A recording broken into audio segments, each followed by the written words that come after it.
Hello, everyone. My name is JD Calderon, and this is Indy Comics Explained. Yet again, I brought on another fantastic group of independent comic book creators. So please hit like, hit subscribe, share the video, let everybody know we're here. Without further ado, I'm going to bring on this guy. He shows up every now and again. Every now and again.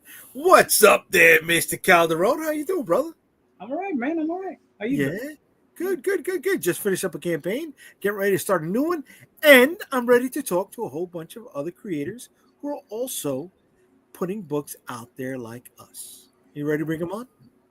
Well, first we got to bring on the Coco. The pinch hitter. The guy that guy that always comes off the lake to join the team. Yeah. This is 3 weeks in a row. I don't know. I think if I'm here next week, you got to start paying me. I think. Wait, you get paid for this? Hey, listen, man.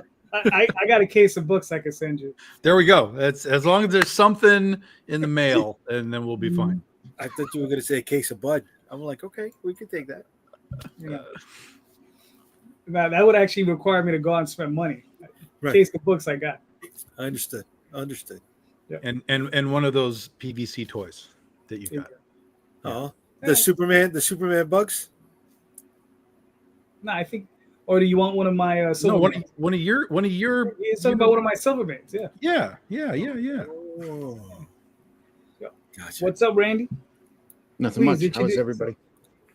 Randy Zimmerman, Arrow Comics, writer of The Atlantean, available now at GoFundMe, or not GoFundMe, fundmycomic.com.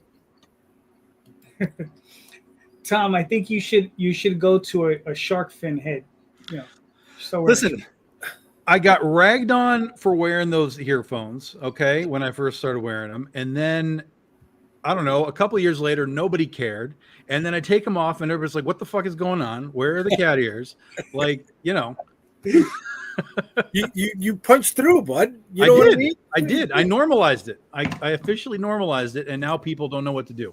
Yeah. All right. Tyson, how you doing, man? Oh, good. I'm glad to be back. I remember when I was here with Ron the last time, and you guys got busy, got home from work, and here I am. I'm doing real well. Listen. Very good. So goes life. But introduce yourself. Where can they find you, sir? Oh, me? I'm Rising Star Comics. It's the brand, and I've been working on this for a while, and this is my second title. Like, I'm branching out. Originally, I was doing Rebound, and now I'm doing Cosmo Girl, and it's really nice to see it all come together. All right, cool. And my good friend Dee, it's been a long time. Yes, it's been very, very long. Too long. How you doing? I'm trucking along, as they say. There you go. Campaign after campaign. Yourself? Very much the same. I am keeping exceedingly busy. I am still working on my weekly webcomic, Finding Dee, which will have a Kickstarter for the third color volume later in the year. Working on a Kickstarter for the book I worked on for the last 3 years, Giant Girl Adventures, which has a Kickstarter going on right now, and getting ready to launch my third novel. So I don't sleep much. Yeah, sometimes in our business that helps. Yeah. Yep. All right. And let's bring on this guy. What's up, Travis? How you doing? JD, I don't want to make it weird, but you promised me that other JD would never be in my presence again after what he said to my mother last time. Whoa! What he said to my mother was just too much and too offensive. We had a deal. Like, what's going on? Why is this happening? Wow, that's a cut right there, kid. Jay apologized. That's what I remember. So I thought my only thing, the only objective I had was to throw Calderon under the bus for trying to be the other JD. You know what I mean? The lesser of the two. Yeah, he said one, he's going to officially apologize, and two, to prove how much he values that apology, he's going to rip off one of Galactus's arms. Never. That's going to happen, buddy. He's going to be nice up there, right? Never. But I'm Travis Gibb. I run Orange Crow Productions. We do a ton of books from Voodoo Nations, Broke Down, Granite State Punk, Holiday Spirits, Cthulhu Invades, Expired, blah, blah, blah. We've got tons of cool books. We're here to talk about Cthulhu Invades tonight. But yeah, we got a lot of stuff. All right, everybody. So I don't know if everyone's seen the show question, but the show question is pretty simple, right? This is, we're all in indie comics, right? We know how rough it is. It's a tough business. So what are we missing that can help the indie comics as a whole, right? Like what can we do that could help indie comics as a whole? Because we're all in the same boat pretty much. I mean, we're not anywhere near Dark Horse, Image, or those guys, right? So we're floating along doing what we're doing. What can we do, right? Travis, you're in the hot seat, brother. You gonna start with me? Yeah. Well, it's not spinner racks. I don't care what people say. It's not spinner racks. God damn it. It's not going to solve everything. I like wall racks personally, but okay. Right. I honestly think the biggest thing that indie comics needs, I think we really need a stronger digital platform that actually produces and makes money. We have a lot of options, we have a lot of things, but none of them's really bringing in any money of any significance, right? I just sold all 5 issues of Granite State Punk the other day, or people downloaded it and read it, and I got less than an issue's worth of money, right? I think I got like $3.25 on Global Comics, which I'm not mad about, but like, come on, like I should at least be able to make 1 issue's worth on someone reading 5, right? So I think that's the biggest thing that we need, is one that pays well and one that's really good to optimize, not just our comics, but all comics, mix them up properly and pay properly, and to get everyone where they need to go. Is that the platform's problem, or is that the people don't buy digital comics in general? I think people buy digital comics. I just think that they don't pay enough to get people to read them. And everyone's fighting over that dollar, right? You've got Webtoons, you've got Global Comics, you've got Comixology, you've got Drive-Thru Comics, you've got all these different things fighting, and not one of them. They all produce a little bit. Right. All right, that's fair. Randy, what are your thoughts? I'm next. Hey, okay. I don't know. Where do you want to start? At the answer, Randy. At the answer. Give us the secret juice. There you go. Help indie comics as a whole. Visibility and marketing, I think, is the big thing. Getting out there in front of people, different people. We're too self-contained and dealing within our own little private circles to do a little more than spin our wheels and maybe gain a little gravel. But we're independent comics. We're supposed to be thinking outside the box and working towards the alternatives and in directions that the big boys aren't currently going in.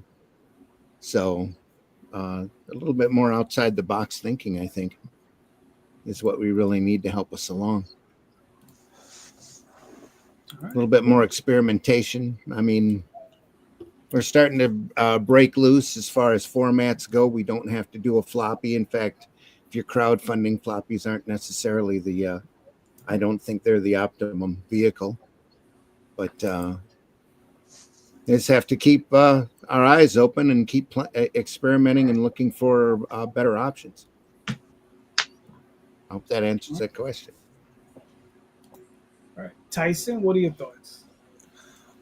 Well, honestly, I actually agree a lot with what Travis said there, like better distribution systems. And I think, honestly, like, especially when it comes to physical, I think it'd be really great if we had like a really dedicated system, like, getting like all the stuff to stores and out to people and stuff. Like, I mean, some people are really good at it and others are not, as we all know. And it would be nice to like have this like something solid, like that, it would really get people going if they know they're gonna get their books, it's going on time, and people are freer to create. Like, we see this in some places, but it's not a universal thing yet.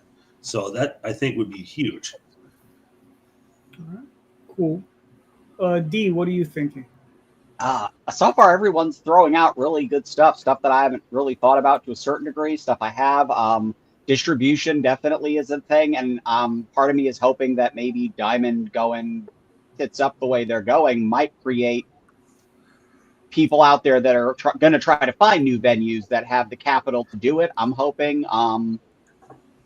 Online, it's been crazy because social media kills your ability to really put your stuff in front of people's face. Second you put a link out there or look like you're selling something, you get throttled back. And What I have been trying to focus on is getting outside of some of the standard things. I'm trying to look at different kind of things. I'm trying to look at like book fairs. I'm trying to look at, I've tried craft shows, anything I can to find an audience that maybe doesn't even know comics still even get made. And different ways to get the book in front of different people. Comic conventions are kind of a weird beast for me because a lot of my stuff is humor comics, and they go over like a lead balloon sometimes. That it's like, it's not Deadpool, but Right. yeah. All right, cool. How do those shows work out for you? I do pretty well. I'm not like breaking the bank, and I'm going to be one of those creators that's not going to sit there and say, I made $10,000 at this convention and lie out my ass.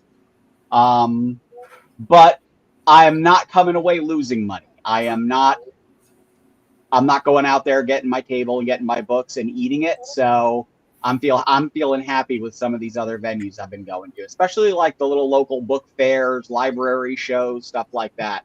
Okay. They're small, but being indie for some of us definitely means we don't need the kind of money. We don't need 80s Marvel sales to be successful. So it's building. That's cool. That's good. Listen, we all have those issues. Tom, what are your thoughts? Okay, as usual, I'm going to be that guy. Good, Tom. Be that guy. I'm going to be that guy.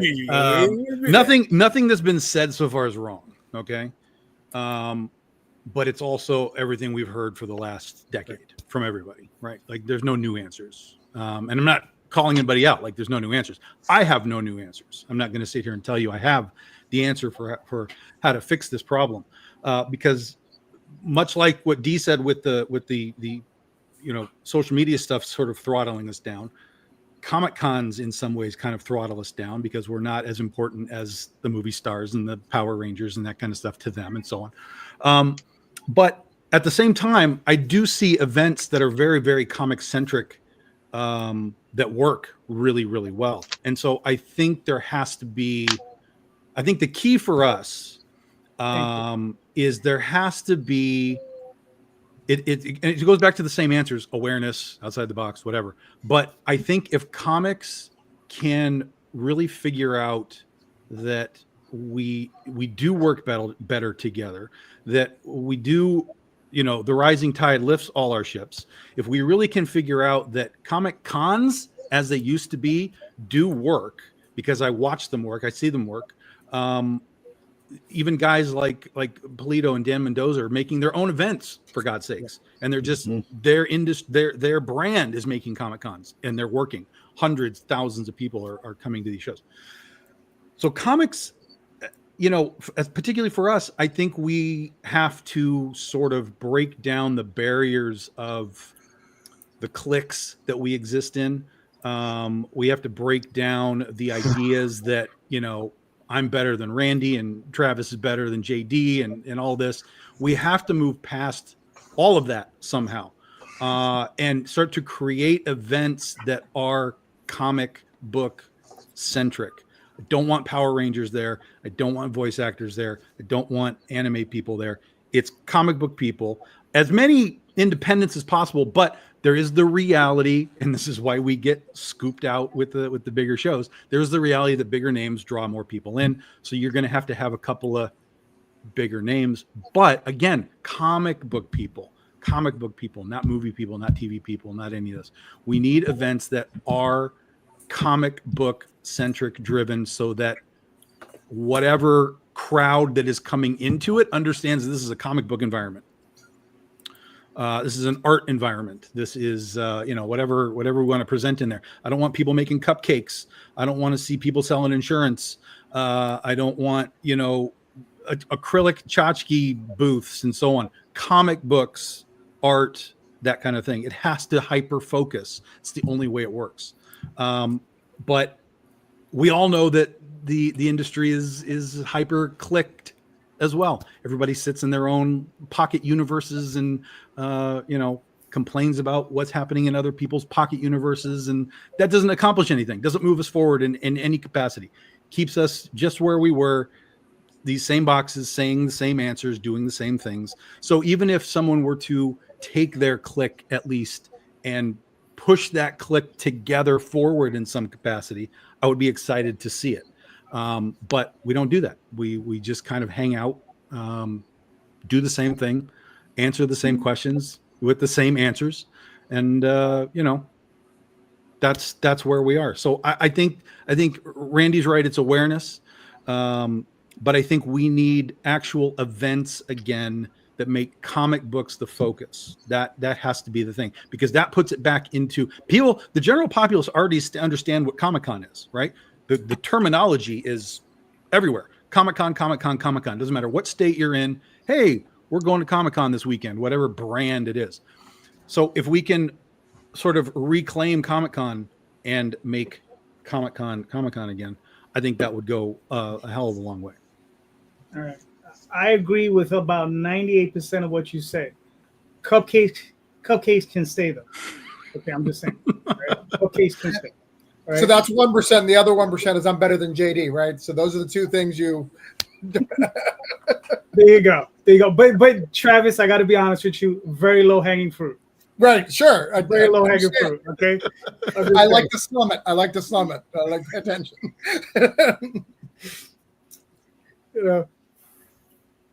Jay, what are your thoughts? I want to touch a little bit on what Dee was saying and what Tom was saying, breaking out, right? And Dee was talking about doing, the library shows. There's over 119,000 libraries in the United States alone, right? And they're looking. And nobody reads. That's the horrible part, right? Nobody reads, right? 119,000 libraries alone, right? The ALA, the American Library Association, had the big con. What was it, in June? I think it was. Yep, it was amazing. It was amazing. You were there. You were there. You were tabling or no?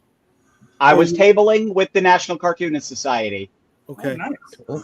Okay. And I can tell you right now, the Friday night preview, 2 hours, I did better than I've done at some full 3-day conventions. That was a crowd of people who wanted new stuff. You see, that's what we're talking about, right? Tom's talking about breaking out of our little fiefdoms, right? That's it right there. We're expanding to that. How come we're not doing more stuff like that? How come there's not a pipeline between crowdfunding and libraries? There was a lot of comic presence there. See, look at that. It's talking from somebody who was there, and I was just speculating, right? I'm throwing spaghetti at the wall right now. Way to be, D. Way to be. Yeah, that and I don't know. Do we need an attraction, right? Do we need someone who's a draw, who can be that lightning rod that brings folks outside of the sphere back into the indie comic space? I don't know. Well, you just stumbled on why Comic Cons are what they are right now. People realized, hey, why don't we get a Walking Dead guy in here? And then that changes the dynamic of the attendee because they're now here for a TV show guy. But in doing that, you've now sold it to a guy who doesn't give a damn about what any of us make. They're only there to meet the Walking Dead guy. Right. So you have to have a Comic Con that is only comic book. That's it. You can have Robert Kirkman there. That's fine, right? Because he makes the comics. Right. But I don't want to see any of the actors. I don't want to see nothing. It has to be comics. It has to be art. I literally, I was sitting here today thinking about this this convention idea, and I'm going to be pitching a bunch of ideas to some promoters that I know that do cons that are relatively comic centric, and be like, why can't we do this? And I'm going to get some answers and see what I can bring back to you. Because regular comics don't sell tickets. See, I disagree. There's a couple of shows that I go to that are just comic centric and they're fine. But those comic shows, though, tend to be people looking for big keys. They don't tend to be people looking for indies. They're people who are looking to get as many amazing Spider-Man, amazing fantasy 15s in a room. There's one in New Hampshire called Little Giant Con. It's a one-day con. And it's really about getting those key old school comics into a room, and then us indie guys are there, but it's really getting those old school guys and a couple of old schools like a Jim Starlin or Chris Claremont to sign books and do stuff like that. But I will tell you, when people come to your table who are willing to spend money, they're willing to spend money. They're not afraid because they actually love the medium.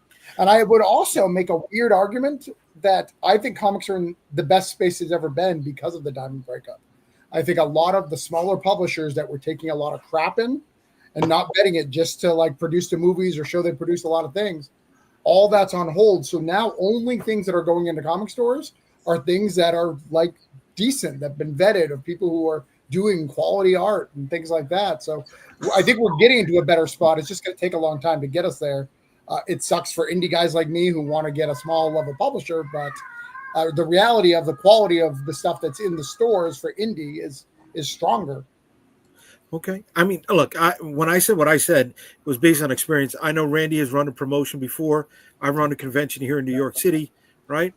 People were coming more for one of the guys who did the voice of Phineas and Ferb than they were for Larry Hama, right? And Larry Hama was a prime name. He was at the top of my docket. You know what I'm saying? Out of the 4,000 people that were there, really only one person came to me directly and said, I wish we had more comics, right? Yeah. And I get it, but the Power Ranger guys were getting people through the door, right? The Pokemon voices were getting people through the door. So your answer is, Jay, there's nothing we can do because I'm not saying there's nothing we can do. I'm just saying, right? The reality of the market outside of us. But here's you're not wrong. I'm not saying that this is an easy fix. I'm not saying we just make a con and put some comic guys in there and we're good to go. Like not a chance. I also mentioned one of the reasons, kind of self-perpetuating cycle. You know, I mean, comics haven't been very good lately for years, so people naturally aren't interested in going to cons for new comics, but they're interested in other things. So it's like it creates a loop. You know, it just that's just unfortunate. Like that's been that way. And look, just to jump on what Daphne said, you know, I don't know how much they were charging you for a venue, Randy, right? But my venue was $22,000 for the weekend, and this was pre-pandemic prices. Yeah, but you're talking about New York places, dude. There are places, all over the country that you can drop this, and the more centralized you can do it, the better. You're talking like Indiana and Ohio and somewhere that it's easy to get to for everybody. You're not in New York trying to go to San Diego and all that kind of stuff. Exhibitors or guests? Either, both. Right. So you want people. If you did something in Indiana, you would have tens upon thousands, if not millions, of possible people within a 2-hour drive of your convention, right? And you got the Hall of Heroes shows that off. Yeah, there you go. Yeah. And it's comic centric. The Charlotte show, the Baltimore show are still, from what I understand, I haven't been to Baltimore in years. I know Charlotte is intensely comic centric. Yeah, and Baltimore is very comic centric. Yeah. There's a couple thing that I've seen springing up are old paper conventions or old paper one-day shows, and like your Knights of Columbus Hall, where it's inexpensive to rent. You just pull in 50 tables or so, and the big problem that we'll be facing now for comic vendors is that a lot of those comic vendors are either aging out or they've become so large they can only hit the larger shows in order to make money. So it's really difficult. You almost have to get the collector out of his basement to take one table and set up a half a dozen boxes in order to get enough comic dealers at these shows. The big thing I've seen lately, especially on the large mega shows, the 2-3 day shows, is that the comic dealers are becoming less and less and less, and the oddball hucksters are getting more and more of those tables. Yeah. And that's really steering the audience away from comics in general. Even manga dealers, I only know of a couple of regular manga dealers out there, and they like hitting the big shows or the anime shows. So, you're going to have to restart the idea and do it small, keep it to 1 or 2 days in a nice intimate location, and build out from there, just like the con circuit first started up, back in the 70s and 80s. Yeah, even like in the 90s, they would just do like hotel ballroom shows, you know. But I know You it can have, be like- done. When I Yeah. had my paper, I ran. I got to a point where I was running 2 shows a year at the local farmers market. They were real happy to have me. We brought in the odd. To them, we brought the spectacle in for 2 Saturdays a year, where we had a bunch of people running around in costumes and jumping, and you know, the farmers market absolutely loved it. So it only got stopped with the bug, and then you know the farmers market decided that they needed that space for weddings or whatever, and then they wanted to, you know, everybody jumped their rates up. So that's why I'm not doing 1-day shows at the moment. Gotcha. Yeah, I would even add too, another thing that, you know, Randy kind of a little bit touched on is some of these big vendors who used to go to these shows will go now, but they don't actually table. What they'll do is they'll just go have someone buy all the exclusives, and then they'll whatnot and eBay it at a hotel. So they're not even actually participating in the show, getting the floor space that they used to do that. They're just taking all the benefits of the show and selling it on the side. Because back in the day, at least they'd get a table and have some of their stuff and they'd work it there. But now they don't have to. They just buy it and start selling it on eBay immediately. All right. For myself, I do have an answer for this question, but I want to. Anthony's been asking me this question. He says, "Are there any look, the 2 books that I've been enjoying that are westerns are Six Gun Gorilla and Octopus Cowboy, Night Wolf from my other partner Rob Moltari. Yep. As far as werewolves, vampires, I don't really have anything. Does anybody got anything for vampires? No. David not Boone's comics. Steak? Not comics. Not at the moment. My So novels I are chock full of werewolves and vampires. So I do but not westerns my and I comics. do vampires, Anthony. I've got Legend of Oz: The Wicked West, which is a steampunk western of the Wizard of Oz, and I do Ursa Minor, which is werebears, werewolves, vampires, and everything else that you want. Six Gun Gorilla is a lot of fun, and so is Octopus Cowboy. Very strange books, but a lot of fun. As far as, you know, it's funny. The reason I asked this question is I had discussed a thing with Randy, Tom, Jay months and months and months and months ago. And I was thinking of putting together like a newspaper, now I'm thinking magazine, that would just focus the spotlight on independent comic book creators and make it very inexpensive.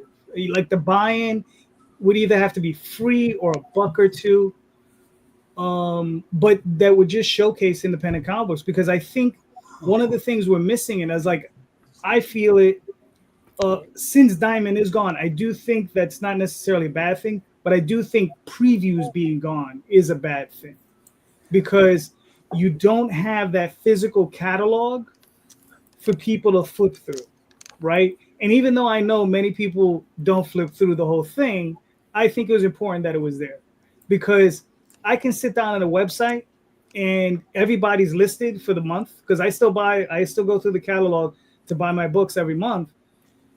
And it's very easy for me to browse through stuff very quickly. You know, just, you know, if you're just some random independent, and to be honest, I mostly do it to Marvel and DC. It's just, I just zip right by them and just whatever. But I would imagine that's what a lot of retailers do to independent comic books. If you have a physical catalog, it's a little less, you know, it's like scrolling. You know, it's very hard for you to stop, you know. Whereas if you got a physical catalog, you're flipping through it. You may stop every now and again.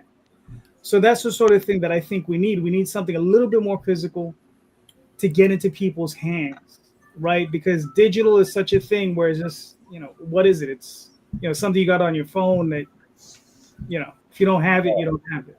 Oh yeah, like I feel like I'm the only one. I have this thing where it's really hard for me just to read digital because I don't have any connection to it. Like, it would actually save me a lot of money if I could read digital, but I literally need the book in my hand to really get into it. Like, right. I mean, look, and digital's fine for a lot of people. I got friends, like, they want to divest themselves of their collections, and so they're going full digital. But you know, that's great. But there's some of us that are old and like to read books still, right? and I think the days of you know, something like Wizard Magazine or even a Comic Shop News or a Comic Buyer's Guide or something along those lines, where it was just indie centric, I think that's something that needs to maybe come back. And like I said, it's something I've been thinking about. I know I discussed it months ago with Jay and Tom, and I ran some numbers, and it's expensive, but I don't know. The hope is still there, but I don't know. It's a matter of just a lot of plates in the air. So, have you read Zardowski's one? Do you pick up the Z News Zardowski's one? I haven't seen it. I haven't seen it. Whenever I go to a comic shop, I usually go to Midtown Comics, and I haven't seen it there. So yeah, I've got one here, and they're very, very good. So it's mostly his friends and the guys. But it's mostly indie. But what's really cool about it is there's a bunch of indie guys who are doing ads that are very, very cheap and inexpensive. And Chip Zdarsky's such a funny guy. So it's every page of that is super amusing, super fun. But I think because this went from like 4 pages to like 12 pages now, like it shows that there's an interest in like picking up that kind of stuff and talking about more independence as a whole. But what is that? Because I've never seen that either, Travis. Like how does that? How does a store get one of those things? Most stores, they just get it. They're free. They're just a free thing. They come out. They order them in bulk. Yep. Yeah, they get 25 issue bundles. Yeah. My store does not have that thing, or at least I've never seen one. So I'm going to have to ask them and see if maybe they're just getting given away too fast. Yeah, well, I think the people who like Zdarsky and like those kind of independent bomb, I'm sure they're in people's folders, but it's a very cool thing. And like I said, the advertising is really cheap, like $200 for a small ad. I know a guy who did very well. I'm in a future one coming up. I think there's some opportunities there, but again, that's still a big guy, blessing us with his presence. And though he does independent stuff, I'd love to see stuff. There you go, man. Yeah, what's the irony of this is I'm in Manhattan, right? Every day. And I had to go all the way up to Buffalo to get one. Oh, wow. Right. Yeah, but I'm a Wednesday warrior though. Like I'm a there at when they open Wednesday warrior. So, and buying my giant stack. So if that changes anything, if people who just go in casually, I don't know if they have that as many copies. Yeah, and this was given for free. That's it. This was they're free. Charged. Yeah. All right. Yeah. Cool. So Jay. Yeah. Your question, bro. Based on all of this, are we doing business the wrong way? Right? Are we chasing an antiquated model? Are we trying to do what we saw done in the past, fulfilled in the past, make business in the past, and try to replicate that? Or are we trying to do something new? Are we really thinking outside the box, or are we just going around the Monopoly board collecting, $200 every time we pass go? Interesting. That's a good analogy. Yeah. Randy, what are your thoughts? You're up. I think that we should be experimenting a lot more, and that we should be looking at alternative means of getting out there in front of people. Newsprint newspaper. I ran a newsprint newspaper for 100 issues here locally, and it was pretty successful, except that we ran out of advertisers because it's in the Flint area. And back when the Flint water crisis happened, everybody, all the mom and pops advertising dollars just kind of dried up because they were desperate to try to survive. And now I don't know how difficult it would be to get that out again in my area, but I know in a better metropolitan area, a newspaper idea like an alternative newspaper would definitely work. I think Columbus has had one off and on for a while, that they've had independent cartoonists in. I think it's quarterly at this point. I'm not even sure. But they have Space down there too, which is a major small press convention. So they have in the Columbus area, there's a really good indie market that could, sustain it. But I don't have any of the answers either. And I've been looking. I've been keeping my eyes open for the different avenues and the way the market's going. And I'm not sure exactly what we need to do, but we do need to try a lot of different things and see what we can do in order to get out there get more eyes out there in front of comics more. And I'm not exactly sure how to do that. Tyson, what are your thoughts? You get the books out there to more people. I just honestly like. I always like the idea of the books getting into like the stores just where normies will see it. I mean I know that it happens sometimes, but I wish if there was a way to do it more, because I just think more normal people outside of the sphere just seeing the books and seeing how good they are, it would do a lot if we could do it consistently. So that's one thing I always thought of. Like, just not sure how exactly we do that at this point, though. Mm-hmm. I have to imagine, though, that other people have also thought of that too. It seems pretty intuitive. Just one thing that's hard to actually pull off. That it is. Dee, what are your thoughts?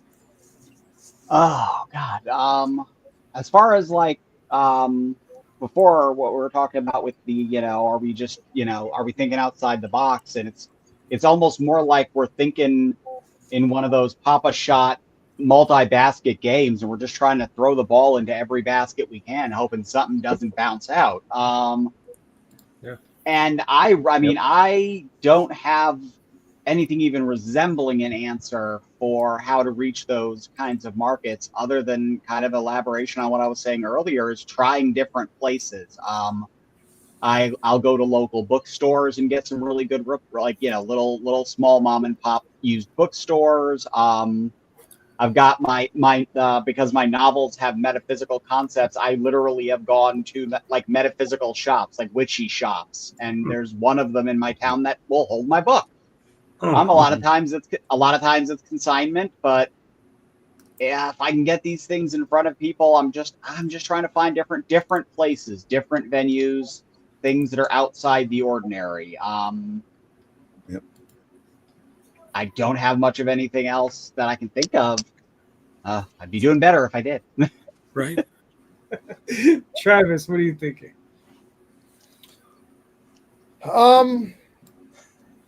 I think we are doing the original question, are we doing the same old?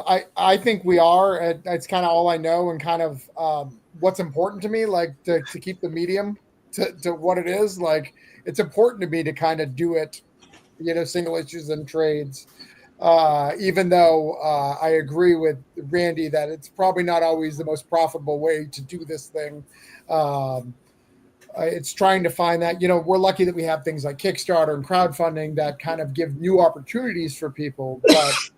But the same old, though I don't think it's going to get out of it, it kind of keeps the medium like what it is. And I kind of like that part of it. Obviously, everyone wants more readers, and I don't know have a necessary solution on how to do that. But I do think that the utilizing these platforms better, optimizing them better is the best that we can do in all of them, from Indiegogo to Fund My Comics to Kickstarter. Just optimizing how to find things, how to filter things would help out a lot. The share algorithms and stuff like that could use some work. Right. But beyond that, I don't really have a solution, because there's not extra thing, like, except for maybe like Drive-Thru RPG, where you can kind of print on demand. And I know Global Comics is going to be doing that, where you can kind of print on demand. All right, that's fair. Tom, what are your thoughts? All right, I'm going to be that guy again. I thought you were that guy before. No, but Randy or Travis is right. We are doing the same thing. It kind of comes back to JD's original question. We're doing the same thing. What is that? It's not me this time.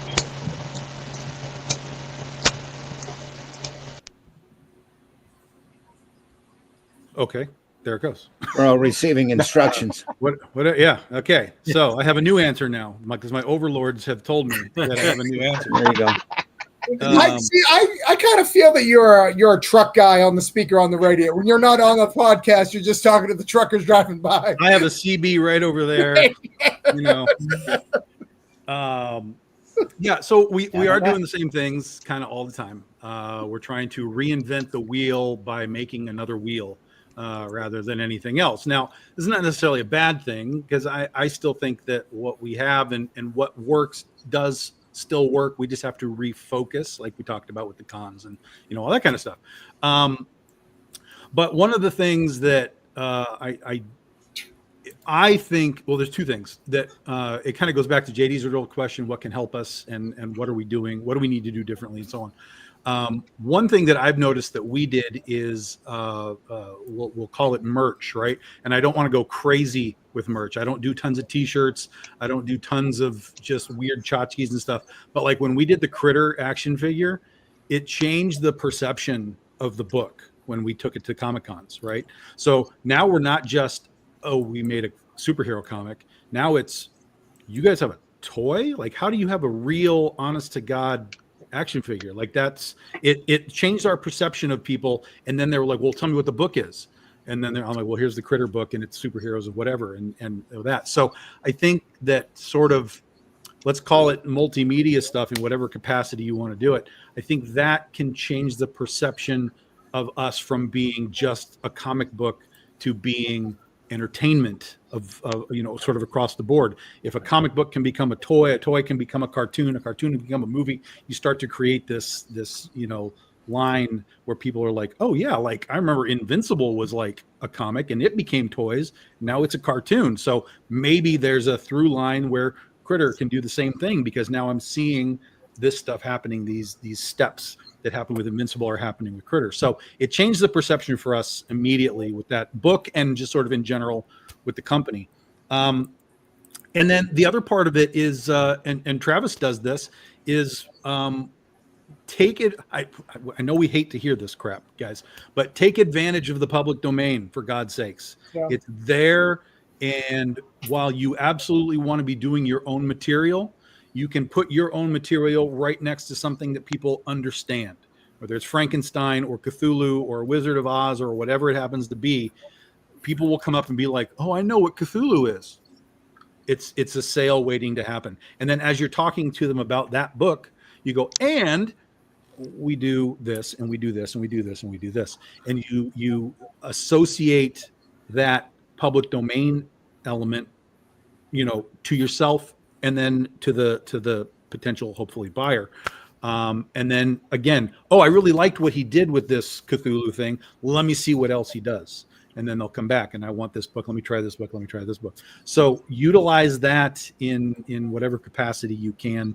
And, whenever possible, just sort of start to level up what's on the table beyond just, I have a book sitting there for you. Yeah, that's a good point. Huh. Yeah. All right. And yeah, Jay, we are just doing the same thing over and over again. We're on that perpetual hamster wheel. Yeah. But it's getting off that hamster wheel that's tough, right? So I mean, what can we do to upset the hamster wheel is really the tough part, right? Because we know the system we're in, right? We've been doing it for a long time, and getting outside that box is the tough part, right? It's like, doing like Dee said, going to these smaller shows or different types of shows, right? I do fantasy books. I have yet to try like a fantasy convention or doing a Renaissance fair or something along those lines, or even tying it into a role-playing game, right? That would probably do my stuff very well if I were to do Tall Tales or, the Oswald Chronicles as a role-playing game, right? Those are different avenues and different venues. But I suffer from the same thing a lot of people suffer from: time, right? I know, Jay, you suffer from that, right? Full-time job, relationships, and we're doing this. Yeah. Yeah. So it's like, it's time. Time is one of those things that is very precious, and we have very little of it. So I know for myself, I tend to hyper focus on the comic books to almost the detriment of everything else. When it comes down to like, promotion and stuff, I'll be like, yeah, I got my Sunday show, and maybe I'll send out a couple of Facebook things, but that's really all I can do. I'd rather letter one of my books, I'd rather edit one of my books, I'd rather write one of my books, or talking to one of my artists about one of my books, right? So it gets difficult.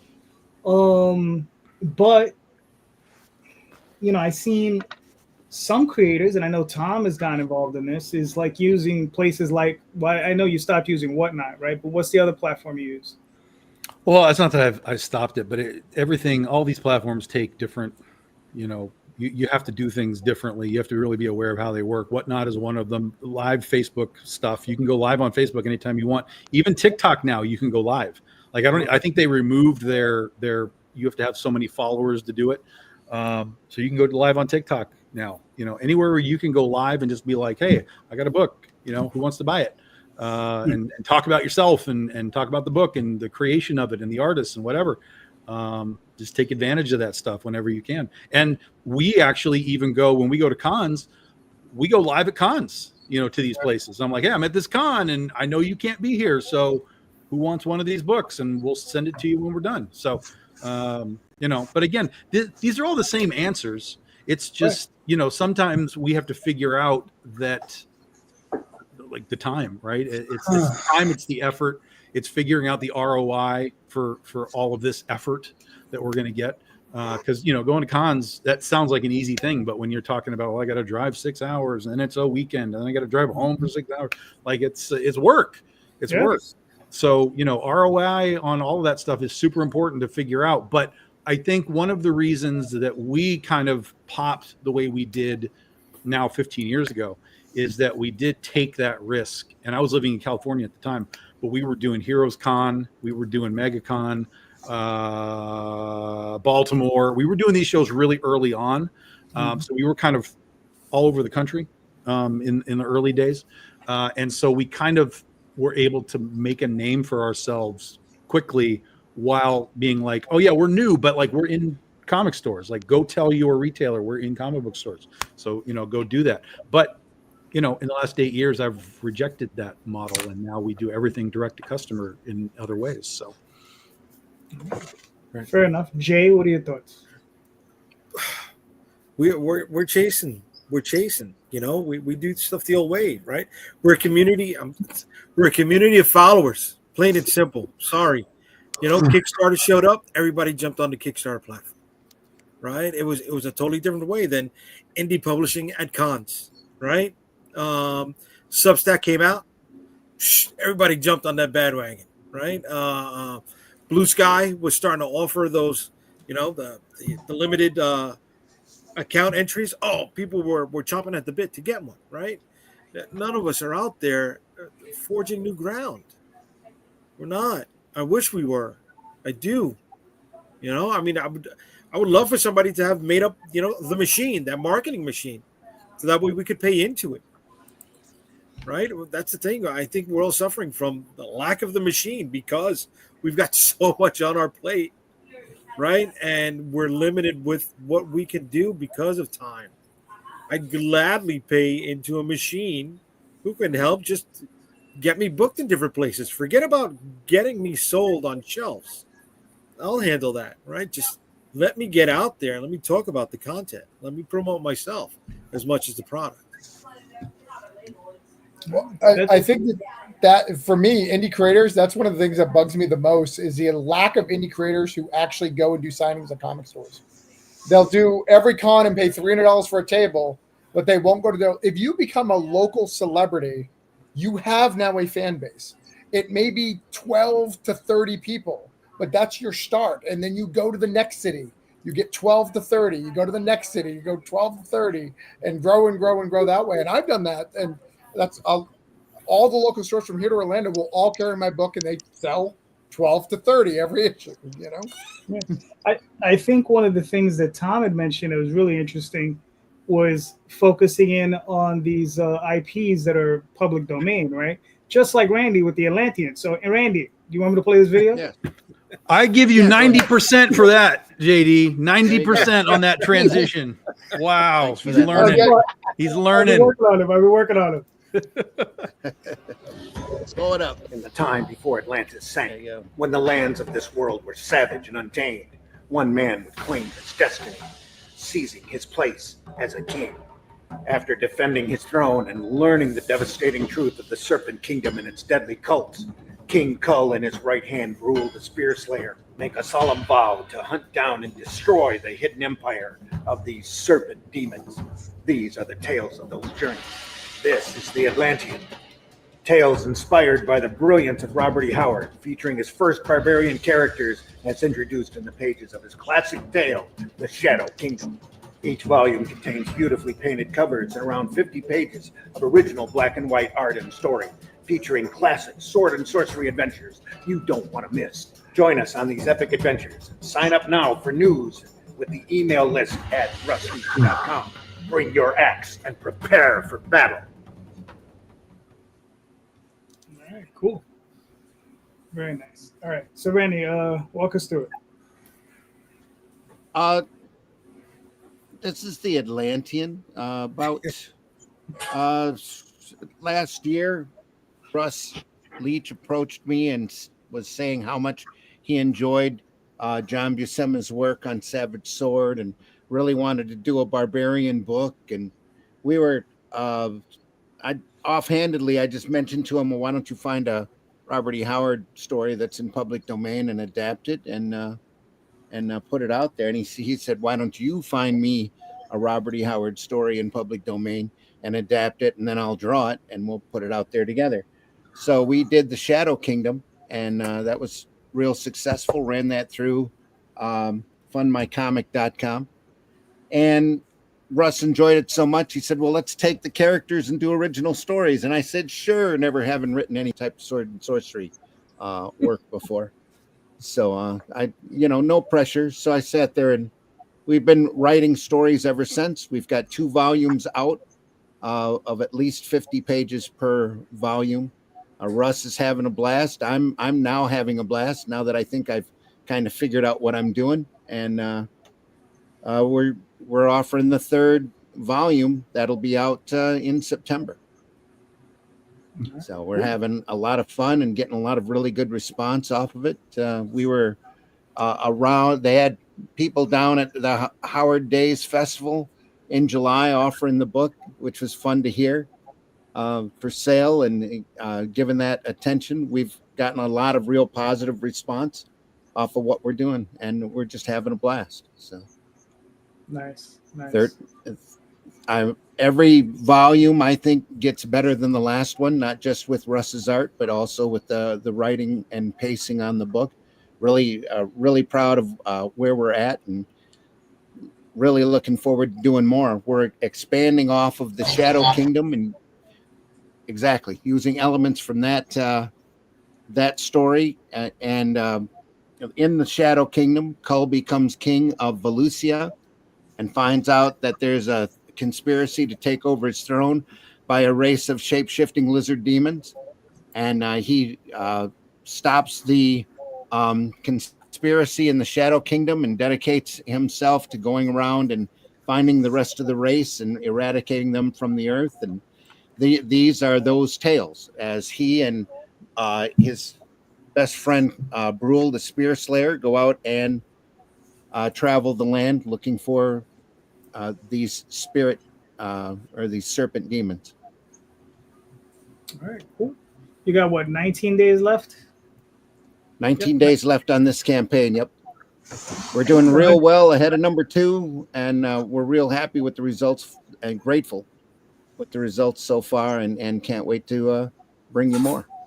And then with this campaign especially, we're offering a combined issue if you want to catch up that's got Shadow Kingdom and the first 2 volumes in it, or we offer them individually as well. And we have a great hardback version of the Shadow Kingdom that has the story in color that we're offering with this campaign as well. So very nice. Listen, they're really good books. Looking real good. Yeah. They're great books. And the thing with this is we kind of agreed that this kind of genre, this kind of book is really on the upswing, not just here in the States, but all over the world. Like the Titan's been getting a lot of really good success with the Howard properties. So we're now being translated into Portuguese for the Brazilian market and into Danish for the Danish market. And we're hoping to find more publishers outside the U.S. that'll translate it and offer it as well. Huh. Very nice. Good job, man. All righty. If Now you listen, enjoy sword and sorcery stories, this is your book. Yeah. And let me tell you, like I said, I have all the books. They're great books. Thank you so Both you much. guys are knocking it out the park. Yeah. Yes, here we go. Really proud of it. Tyson, do you want me to play this video? Yeah, sure.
Oh yeah. So Tyson, walk us through it. All right. My first well, this is the new book from my company that I just like started. So it's pretty exciting for me to branch out.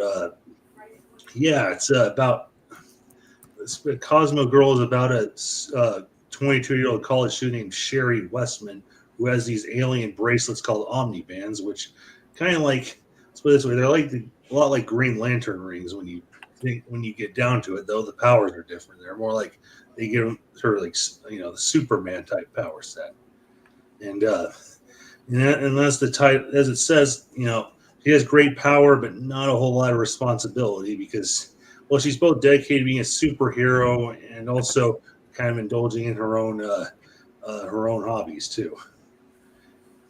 And let's see. Oh, and I actually got the same artist from Rebound to work on this, so it was pretty nice. All right, cool. Now, what is this, a one-shot limited series? What are we looking at? Oh, it's ongoing. Oh, it's an ongoing. Okay. In fact, it's actually pretty cool. I'm working. I'm already almost done with the second issue. It's like all the art is completed except for the last page. I just gotta get colored, and I hope to launch the campaign soon afterwards. All right, cool. So, I mean, what type of release schedule are you looking at? Twice a year, 3 times a year, 4 times a year? Gee, that's a good question. I haven't quite figured that one out yet, but I am hoping to release as regularly as I can. That's why I worked on the second issue ahead of time. I'm hoping to launch the campaign soon after this one because I really want to get this out. I put the date, like estimated date for shipping is like October, so I'm hoping to get this out quick. So hopefully we'll get at least a few times a year if we can. All right, cool. So, I mean, the first arc, are we looking at 4 issues, or is it like just like are you doing like single shot issue stories? It's well, let's put it this way: it's episodic. That's how I write, but it's going to be part of a larger story that overlaps. And I think I imagine the first 6 issues will all be collected into a nice trade paperback when it's done. Cool. All right, very nice. I mean, I think you got 13 days ago. You have 53 backers. You already blew way past your goals, so you're in good shape. Yeah. Right, so hopefully we can get you a few more shekels in there. Very nice. All right. See, so that's the problem with the doing the good intro. I can only do it for the first person. D. So okay, so Giant Girl Adventures was a webcomic that was created by my friend Sabrina Pandora. She's the writer on it. She had been working on this since I think 2012. There were 16 issues by the previous series artist named Kuhn Leuten, and he left the book a few years ago. Sabrina and I had worked together doing like writing groups where we were learning to write together and playing, like having fun with it, just kind of like fan writing kind of stuff. But we learned that we liked working together. And pandemic hit. I had a lot on my plate, but I needed some more on my plate. So I did a little pinup for her. She liked it. We started talking, and I came in as the artist. And so the core story, it's about kind of a slacker superhero named Veronica Kane, who she is in a lineage of size-changing superheroes in her world, and she's kind of a slacker. She doesn't really seem to think too much about it, about the collateral damage her power causes. She just likes to have a good time, make a little cash, and she gets thrust into a magical world of sword and sorcery and, literal Dungeons and Dragons, and learns that the rules of playing it the way she's been as a superhero don't work there at all, and that if she's going to survive this and come out of it, she's going to actually have to learn to give a crap about what she's doing. And it was started, the script was 100 pages, and by the time we finished this volume, we ended up at about 175 pages because we just kept blowing the story up. It got as big as the main character. It's a big book. It's a little print proof with all of our editorial notes. Worked on that for the better part of 5 years. It is I'm really, really proud of the work that we put into it. I don't know what else to say about it. We got a lot of stuff, a lot of fun stuff, pinups and portfolios and all kinds of stuff. We're working on stretch goals. We added the boob mouse pad because boob mouse pad. Because why not? Yep. So let me ask you a question. So you're collaborating. Are you working? Do you sometimes give story? Suggest stories? Because I know you're a writer and you're really good. Oh yeah, we brainstorm a lot on things. There are characters that were supposed to die in this book that lived. There were characters that were never supposed to have like dynamic relationships with each other and are now main characters in the ongoing series as it's going to, a lot of stuff changed due to us. We'll get together on Discord while we're working and we'll talk over the page. A single page would take us sometimes 4 to 5 days of back and forth in between day jobs and everything, right, where we would go over the layouts. I'll tell any writer that I ever work with that I will end up adding panels to your script because I'm always going to be like, I'm going to say here, oh, we need a reaction shot. We need a little bit more emotion. We, need to sell this or check out this pacing. And, I always show it to them in roughs and, it ends up increasing the page count, increasing the story. There's a lot of character development that came about through our collaborative process that wasn't in the earlier drafts of the script. It became a much different beast as a result. Sabrina is an amazing editorial writer in terms of coming back to me with, critiques of the art that help me push it to make it better. And I'll do the same to her with the script and like, oh, what about this line? Or we can do this, or we can make this more succinct, or we can flesh this out a little bit more. It was a very, very back and forth process. It's kind of like what they used to try to sell us on what the bullpen was like at Marvel that never really was. Right. That to basically, she's in Texas and I'm in Pennsylvania, but with technology, it's like we're in the same room 80% of the time when we're working. And it is a very, very fun process. Cool. Now, do you when you're going through that process, do you find obviously you're gonna have disagreements, right? Yeah. Have you ever had any bad ones where you just had to be like, oh, all right, fine, whatever, or is it more amiable? At the end of the day, with this process, this is her world. This is her characters. So she is the deciding force on all things. She has the winning vote. So even if there's something where I'm like, oh, I think maybe we could do this with it. If Sabrina, I'll make my point. We will discuss it. We will go back and forth on it. But at the end of the day, she's got final vote on that. So I back off if I think it's like, I got my own novels. I've got my own comics. If I want to have my way, I have all those. Gotcha. But it doesn't really happen very often. There is a major event that happens in the middle of the book, like a big, oh crap, she just did what? Because again, her power is she can basically unlimitedly change her both size and mass and power proportionate to that. You know, she cuts the top off of a mountain and picks it up in this book. And when she puts it down, very, very bad things happen. And what was originally kind of a, well, that just happened, turned into a 5-page sequence that changed the entire arc of her character development, because I was like, oh no, we need to justify what she's doing here. We need to really give it some meat to it. But yeah, there's a lot of back and forth, but it's always in service to the book, not to our individual ego. Good. No, that's great to hear. Is the series still going? Is it still running as a webcomic? Right now, it is currently on hiatus. The next issue, an artist named Ed Smith took over on that. I had some other projects I was working on. Sabrina and I do have a follow-up story to this, which is a little more of a standard comic size adventure. But we have other projects we're working on as well. So outside of this, we have some comic strip stuff we're brainstorming, some additional comic book ideas we're working on. This has been our world for 5 years, and it was a lot of work. I know there was a lot of burnout in the process because some of these are 15 panel pages. So yeah. I mean, listen, the book looks gorgeous. I'm looking forward to getting it. So great job. So I mean, 2 of you have already blown past your goal. You got another 15 days. The 2 of you are going to do great, or you're going to continue doing great, I should say. So yeah, thank you. Great stuff, everybody. Giant girl, go get it. All righty, and then Travis, send me a link. Thought I did.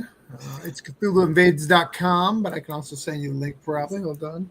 Drop it in the private chat. I'm sorry. It's just you showed up like exactly at 7:30.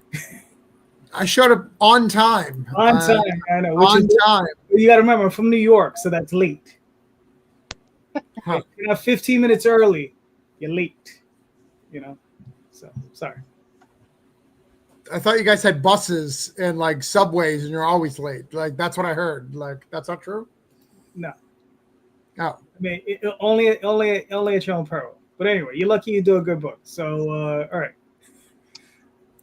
So yeah, that's my book. So Cthulhu Invades Fairy Tales. We are on a 5th volume of Cthulhu Invades.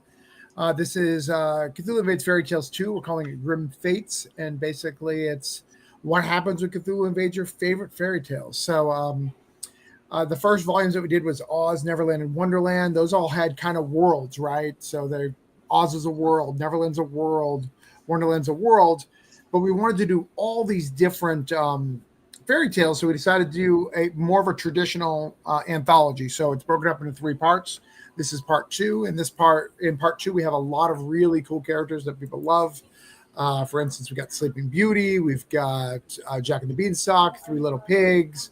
We've got if you scroll down, I can go through all of them. Scroll down just a little bit. Those are all the pretty covers, aren't they nice? As you see, we have people who work everywhere. Half those businesses are out of business now because of Diamond, but that's not my problem.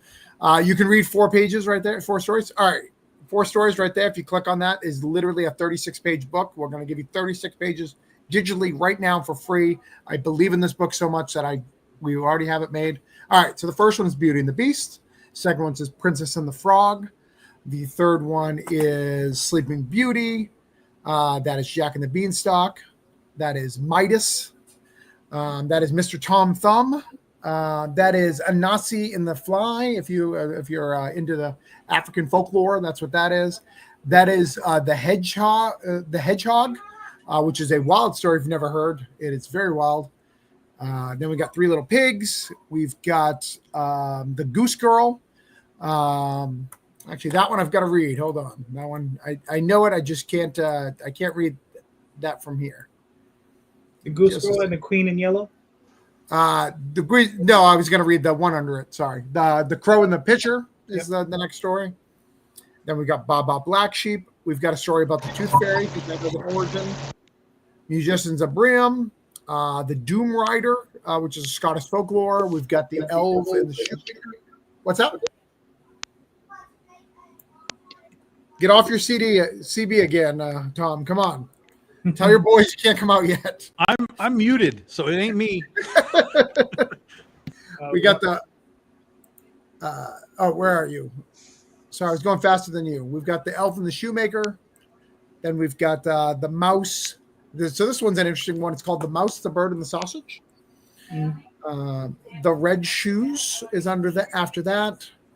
Doomed Prince, which is another Doomed, but a different one.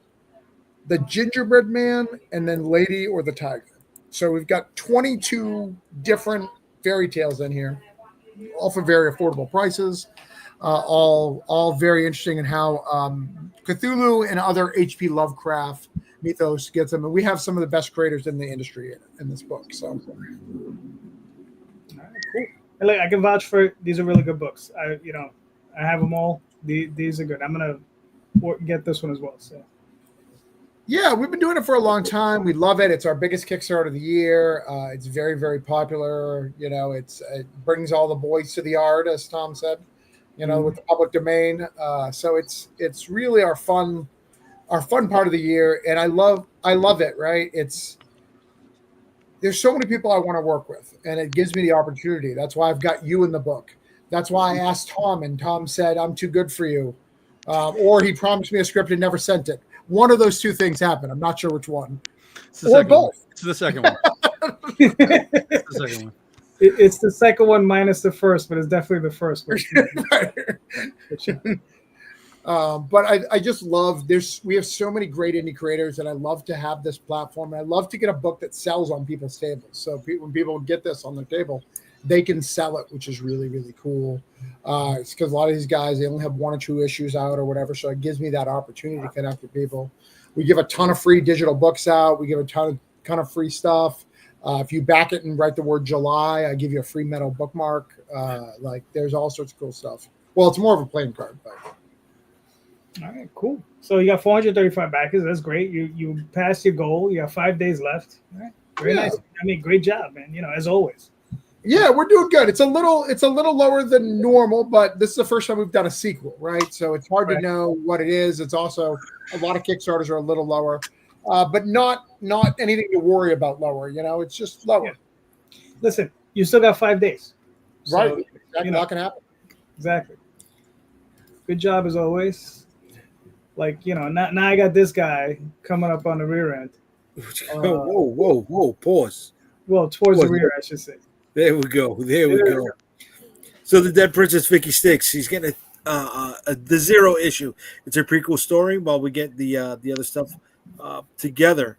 This is going to be half comic, half source book, 24 pages total. There's going to be a reward for returning backers, and there's going to be an early bird reward for people backing in the first 48 hours. This is for anybody who is a fan of, Hellboy, She-Hulk, the old 1980s Beauty and the Beast TV series with Linda Hamilton and Ron Perlman. We're getting vibes from all of that. It takes place in New York City, the best place in the world. Yes, I said it. I will repeat to say it. I will continue to say it. Damn it. I gotta stop drinking when I'm doing the show. But she is going to go live on August 23rd. I believe that's a Friday. And come on in, join us. All right, cool. Looking forward to it. All right. I'll pull this one up for you because why not? With the figures? You didn't send me that link. I didn't? Shit. All right. So yep. It just ended when we are in it ended last night, and we're still accepting late pledges right now. I've never done late pledges before, so I don't know. I just found out before the show starts that we can still make links for late pledges. So the book's funded, it's gonna get printed up. We're just waiting for Kickstarter to send us the money at this point. There's going to be, there already is a few stretch goals that opened up. So there's trading cards for everyone that's going to be added to the reward at no extra charge. And anyone who is a previous backer also gets the returning backer reward. There's some of our preview pages. It's a 29-page story and a 32-page book. Those are trading cards. That's our digital catalog. That's the team that worked on it. Those are shirts. So a few tchotchkes, more books than anything else. All right. Good job. All right. There we go. There you go. All right. Tom, ask you a question. Well, since we've been talking about it kind of throughout the show here, I want to know if, even if you've done public domain stuff, I want to know what other public domain thing you'd like to tackle. And if you haven't done any public domain stuff, what would be sort of your first choice? Cool. Tyson, what's to you? You're muted. Oh, public domain. Yeah, sorry. Someone I have there's listening to something, so I didn't want the noise to get in here. But like public domain, what I'd want to work on. Honestly, I think H.P. Lovecraft that's that one of the easiest ones to go with. Just, I've had the idea of like implementing some of that in like one of my books, playing off the superhero setting. Like, I haven't quite figured out what I do with it. All right, cool. Dee, what are your thoughts? Oh God! Years ago, I co-plotted and drew a book called Carpe Noctem, where we did play with some Lovecraftian lore and Frankenstein's monster, and that was a lot of fun to play with. Oh gosh, I rarely ever think about the public domain. Like I don't know. It's not something that I've ever thought about. I mean, there's some stuff in Oz that would be a lot of fun to explore. And yeah, some of the Gothic stuff. I think like Jekyll and Hyde, there's probably something interesting going on, but a lot of these have been done to death. I don't know. Yeah. All right, fair enough. Travis. A lot of that information, Tom, is trade secrets, and I will not be telling you the public domain stuff I will be doing. Thank you very much. Because a lot of people don't research what's on public domain and what's not. That's true. Very true. But I will tell you what Orange Code has coming up in the public domain. How's that? There you go. Fair enough. So we have a monster special. We do a book called Holiday Spirits, which is our horror anthologies at Christmas. The next one is going to use is the first time we're going to use public domain. So we're going to use all the monsters we're allowed to, from Frankenstein, from Bride of Frankenstein to Dracula to Phantom of the Opera. All that stuff is going to be in there. Bigfoot, if Tom gives me the script, we'll still get that in. We still got time. But there's a lot of public domain that we're going to use in that, which is really cool. On the Cthulhu side, we have him invading Steamboat Willie. We have him invading. We have him invading Popeye Sailor Man. And then it just conjures up some great imagery right there. Jesus, that made me Cthulhu invading Steamboat Willie. I just thought of that. I thought about that Disney stuff before, but the only downside is, well, obviously you can't just call him Mickey Mouse because that still won't fly. So Steamboat Willie, I guess, we'll have to do. Huh? Just can't wait, but to associate it with hentai. And then the other one that most people are excited about, that I get literally a message a day every time. Literally, by saying it now, I will get like 5 messages. We're doing a special Cthulhu Invades called Cthulhu Invades and Edgar Allan Poe. So we're going to do Edgar Allan Poe crossover. If you don't know, H.P. Lovecraft was extremely influenced by Edgar Allan Poe. Mentioned it almost in everything he did. So the story is Cthulhu trying to take over Edgar Allan Poe, and Edgar Allan Poe's too strong, and instead becomes an inspiration for H.P. Lovecraft. We're going to be all black and white. But there's a lot of other stuff to that I can't share, but it's already kind of making waves. It's already kind of in stores. A lot of people wanted me to do it. So And then we did 100. We already announced 100 Acre Woods a long time ago, so eventually that's going to happen. I was waiting for Tigger. Tigger's here now. I just haven't got around to it. Fair enough. Randy, what are your thoughts? Well, we're currently doing Howard stuff, and it's got me researching all sorts of rabbit holes, especially on pulp writing. There's a lot of the pulp characters that are just about ready to walk into public domain. And so I'm going to patiently be waiting for that. Plus, we have a local author here that back in the late 1800s, early 1900s, he was more popular than Jack London, doing Northern adventure stories. So actually, some of his short stories were the creation or were the inspiration for Rin Tin Tin way back when. That's how far back it goes. He's had over 120 of his stories put onto film, and nobody's remotely even looked at his material, I think, in the last 20 years. So probably be looking a lot closer to that stuff. I've been reading a lot of his material, which is pretty available online. There's some really good stories in there.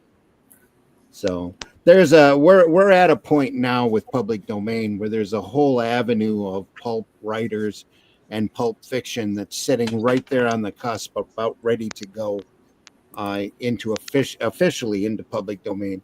So the next decade, I think, is going to be real interesting as far as entertainment media and the different things that'll be available. And cease and desist letters. It's some interesting definitions, maybe. Yeah, some court battles. Yeah, Randy plays with fire. Anything Howard is fire. Like, you can only do certain things. It's dangerous over there. That's scary stuff. Well, you really have to, definitely. You really have to look at the public domain laws and know what you're doing before you step into it. But right now, there's none of the Conan material is in public domain.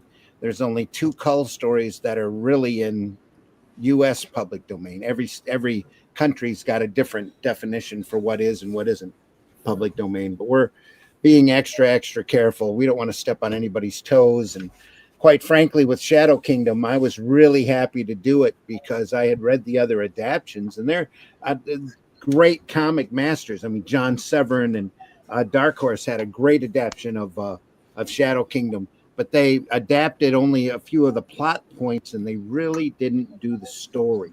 And that was part of the fun of working on this project, is that when I read the story, I thought it was just genius. And that is, I've tried to keep as much of Howard in the Shadow Kingdom as I possibly could, and used a lot of his prose work through the book. But it's as everybody will tell you, it's a show don't tell medium. So it's an interesting. It's really been an education for me in writing, and adapting work like this, and I'm really looking forward to doing a lot more of it in the future. So it was a lot of fun to do. Cool. Jay, what are your thoughts? I mean, Vicky Sticks is as close as I've gone to public domain. You know, it's Frankenstein influenced. Other than that, I don't know, man. I mean, I'm not gonna get sued. I'm not. Jay's just waiting for Megaforce to go. It's see, but I'd rather license it. You know what I'm saying? Let me get that, bro.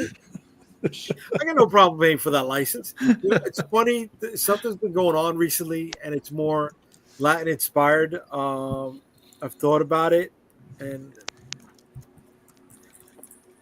if we could get the money, I'd license it.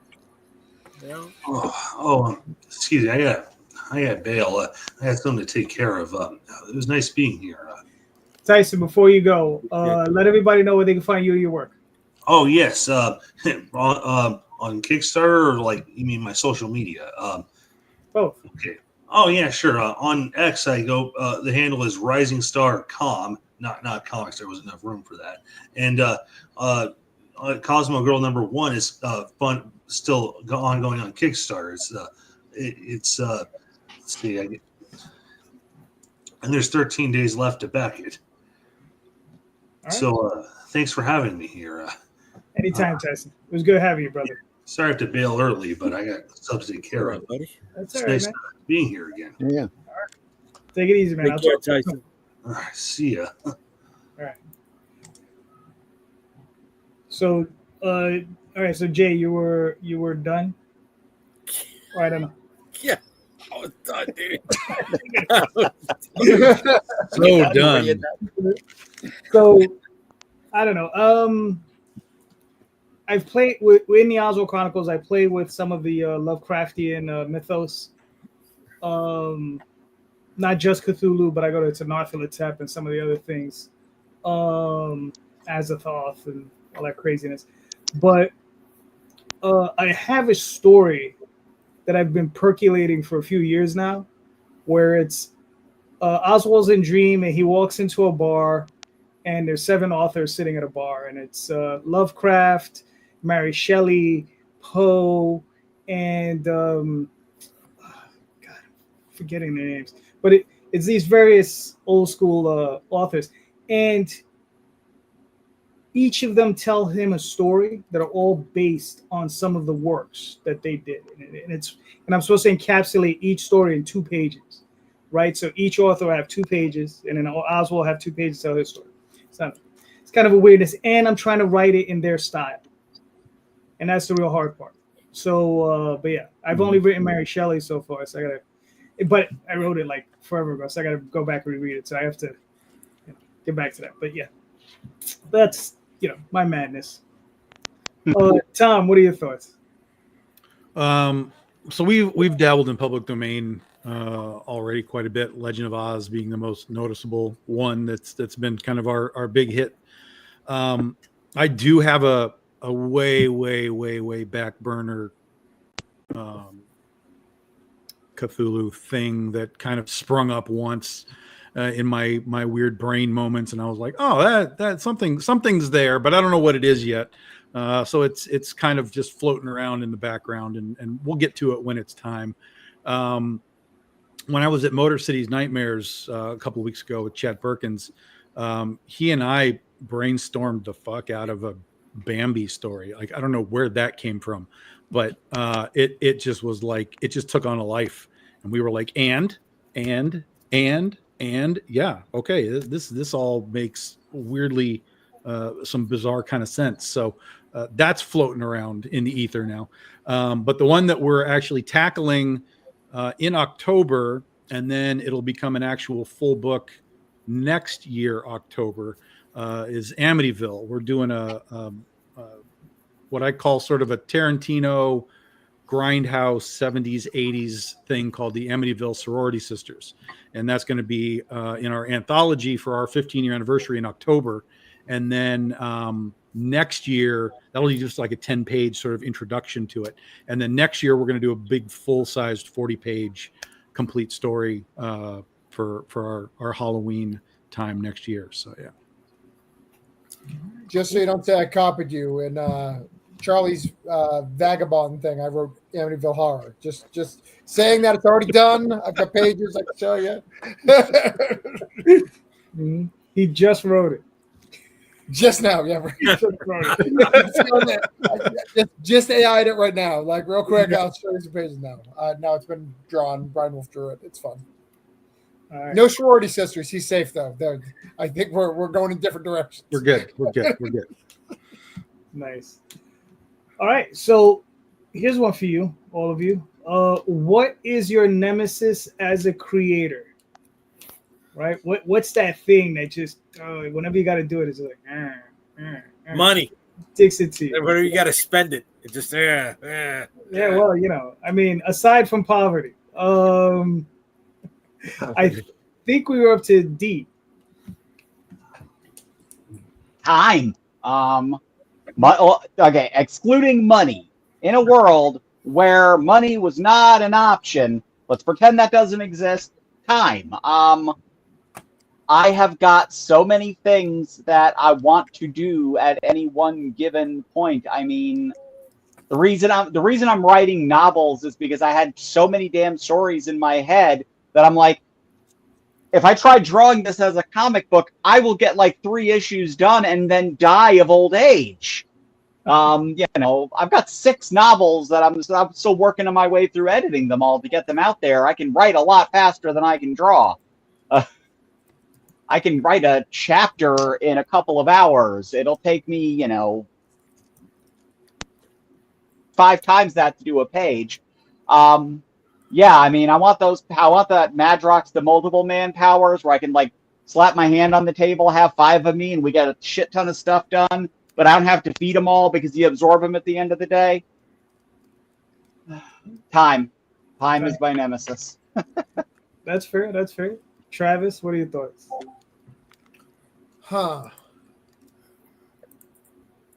That's a weird question because obviously,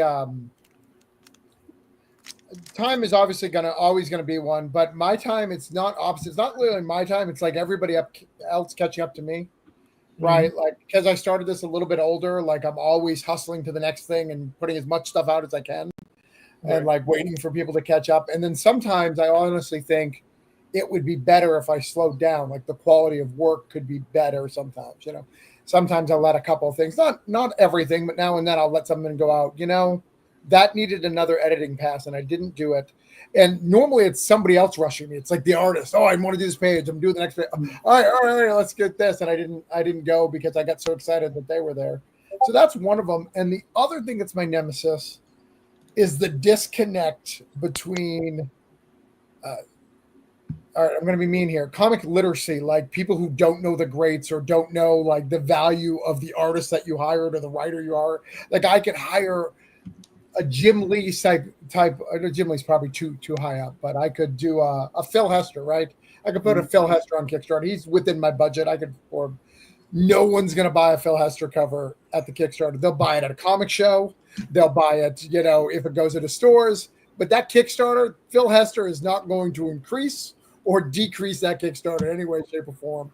And that's my biggest nemesis is like being able to hire these people and wanting to hire all these greats, but literally I have to kind of more look at, is their retweet going to do better as a cover than someone who I really, really, really would like as a cover, right? Like these indie guys, they just push more people to the pages. So I'm going to hire an indie guy. I'd rather hire an indie guy who's going to sell me more covers than a great who I'd love to have on one of my books, That's fair.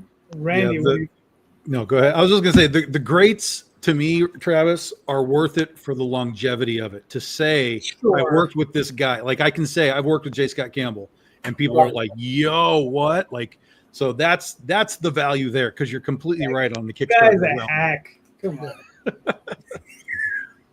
Randy, what are your thoughts? You're a hack. Yeah. Yeah. My big nemesis is discipline and coordination.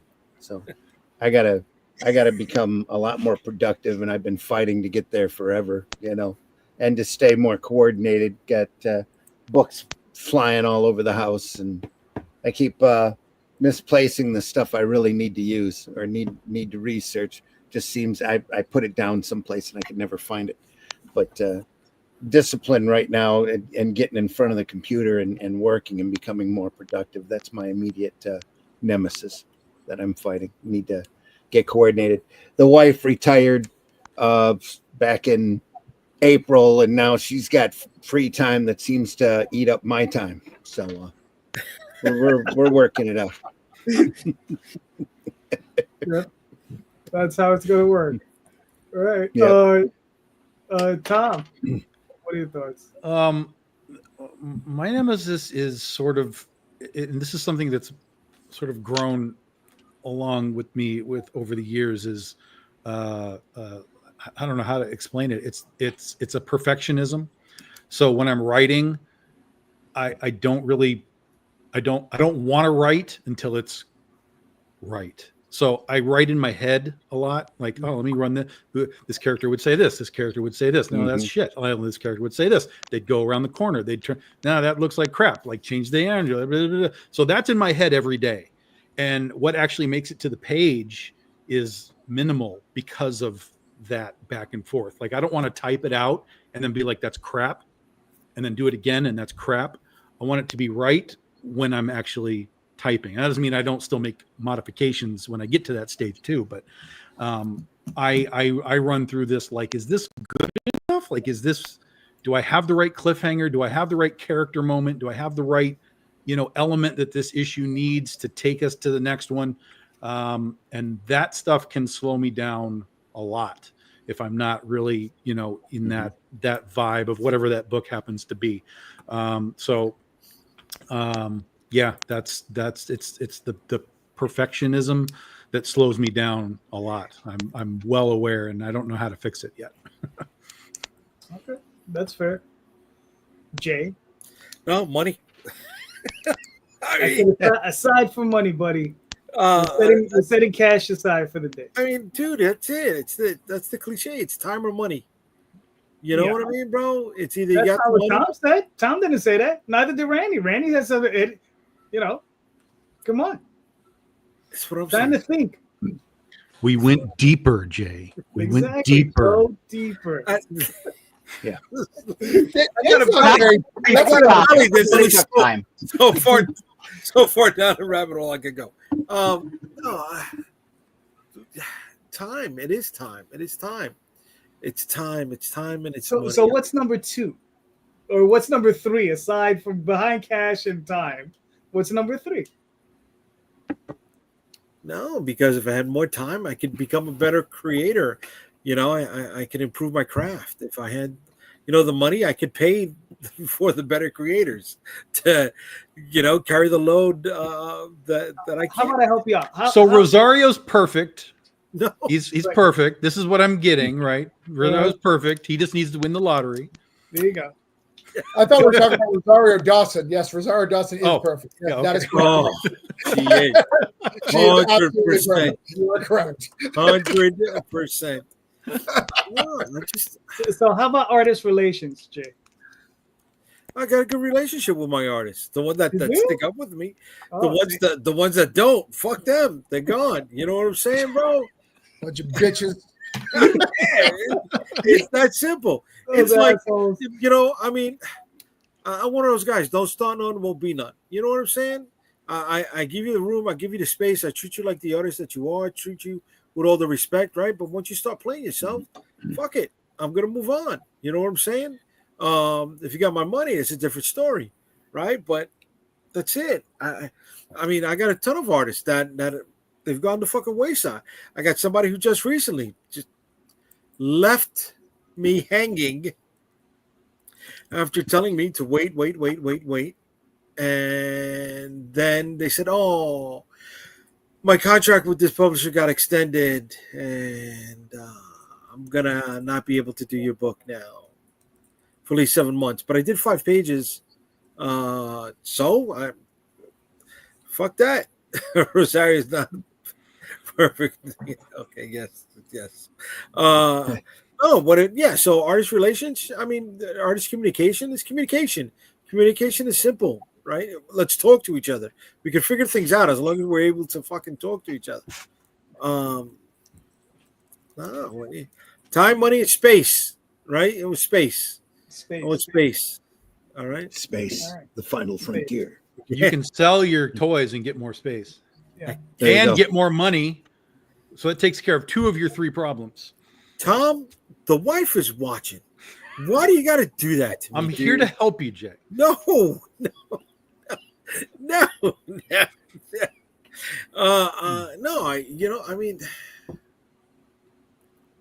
I know what I want, and what I want seems ludicrous to many. That's what I want. Will I ever achieve it? Probably not.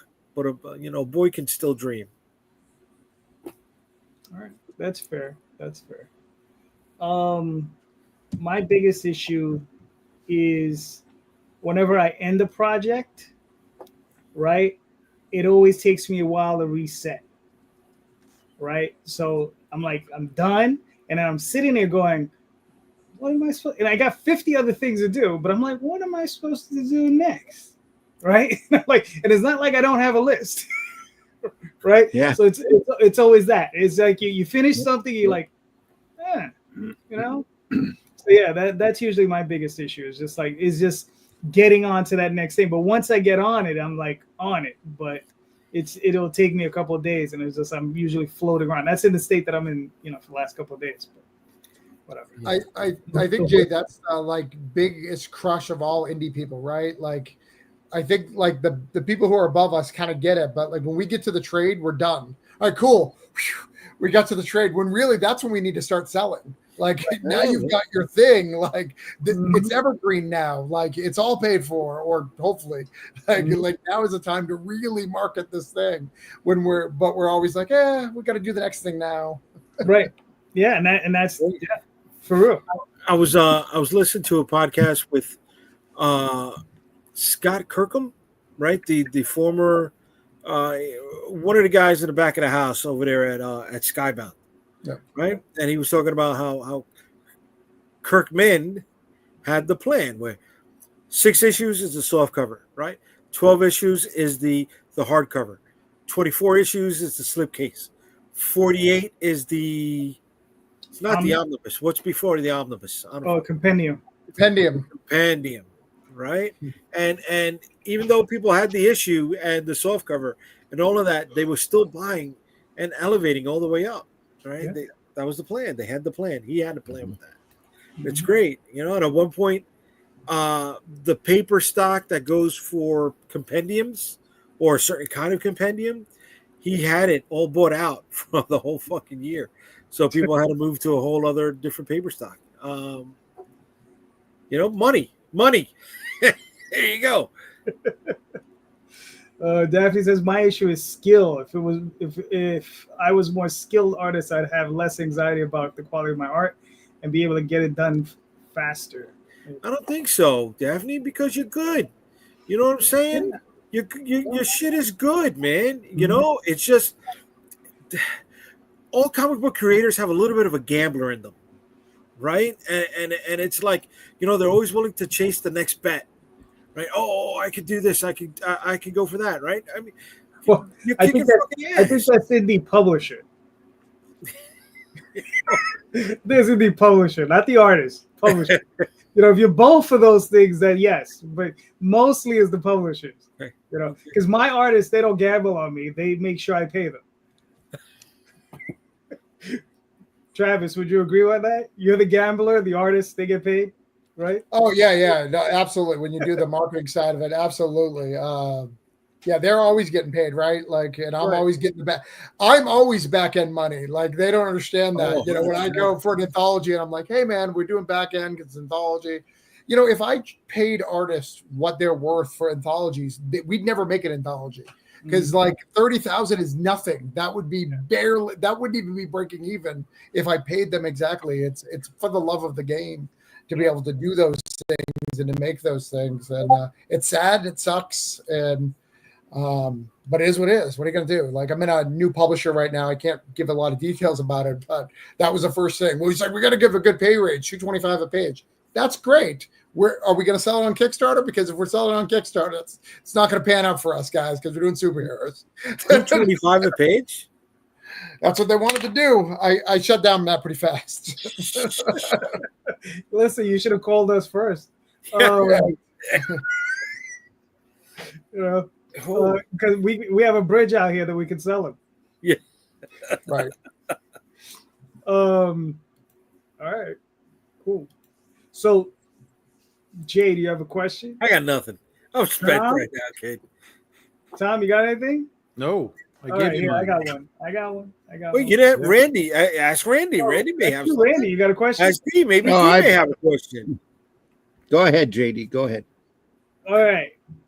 Well, here's a softball one. What is a comic book convention that you would either like to attend, either as a guest or as an exhibitor that maybe you haven't attended yet, right?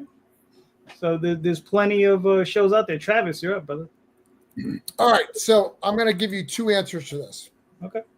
The ones that I haven't done San Diego Comic-Con or New York Comic-Con, and it's really stupid. Why? Because I literally get invited by different people. I remember when I was a kid looking at Newsarama when Newsarama had relevant information. It has not had that for many years. when they do the panels, right? Someone was in the panels and they were typing out what was happening as it was said for Marvel and DC and announcements and screenshots. Like, I want to go to those cons only if I get an announcement, like they're announcing something, which is really sad because I know people who've been in those indie, like I'll use who's out of business, CrossGen, late CrossGen, right? There was only 20 people in the room anyway, so what does it matter if I'm there or not for that announcement, right? Not many people were paying attention to it. So those are ones that my heart wants to go to. But I would really like, and this is specifically Kickstarter. It really affects all crowdfunding, but Kickstarter is the big boy in the block, so I'd like to go with them. Is a Kickstarter convention, one that's only books and games from Kickstarter. Like, as I think books, comics, and games from Kickstarter, all independent. I think it would kill in the big four markets, right? New York, California, Florida, Texas, those big four. You got to bring the movie people too. That's of there. course. Yeah. Bring the movie people too. But I think that would kill, because I think you've got enough fan base in that platform to be able to bring that. And I think it could work with other ones. Indiegogo has enough as well, and so you could do it crowdfunding. But I think getting one of those guys to pay for it and put it on is the key to it, right? It's got to be Kickstarter paying for it, or Indiegogo paying for it, or maybe Fund My Comic paying for it, and that's a big kicker, right? Mm-hmm. All right, cool. Yeah. Randy, what are your thoughts? I haven't done San Diego in about 20 years. That would be interesting now, just to compare it. Last time I did it was 2003. I was girlfriend for Bernie Wrightson. Oh. And that was it was a big experience. I'd do it again. I'd do any show that wanted to have me as a guest. I'm a vampire like that. I go wherever I'm invited. But I would love to do Charlotte again, very much so, because I miss it. And for me, I'm in the middle of Michigan, and it is a rough drive to get to that show. I've only done it like twice in the whole time that I've been doing comics, but I would gladly do it again, especially if they had me as a guest. I'd jump at it. Other than that, I miss the old fashion cons, the little intimate con, that 2-day show that they'd have in Chicago at the Marriott, where it was all just huge comic people and old paper folks. Those days, I miss those days really greatly. And would love to do one of those shows again very badly. But any show that wants to, I wouldn't mind throwing a 1 or 2 day show, something nice and small and intimate sometime soon. Might just end up doing that next couple of years, because the local convention scene around here, locally, not the ones in Detroit, the ones in Novi, they're good, though we're still not sure about Great Lakes Con. I really hope that something positive comes out of that. The owner, Mike DeSantis, on that show passed away here this last year.